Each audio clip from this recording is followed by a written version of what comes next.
buhay.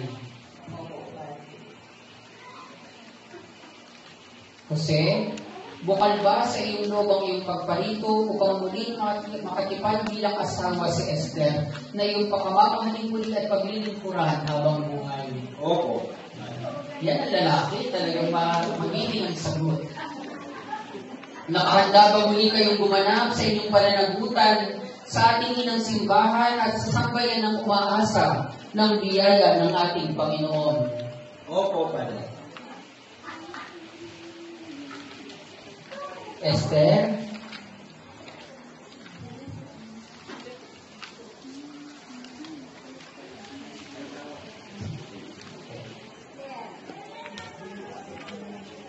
sige. Sabihin mo sa iyong asawa, sabihin mo, Jose, sa harap ng Diyos at ng kanyang sambayanan, tinitipan muli kita na maging aking asawa hanggang sa huling sandali ng aking buhay.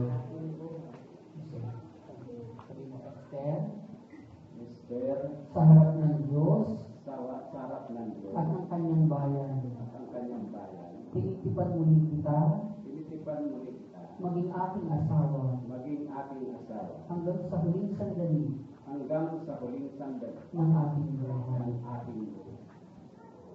Nakalaan ba kayong balikatin muli sa piling ninyong mag-asawa ang pananagutan bilang buhay may asawa? Opo, Padre.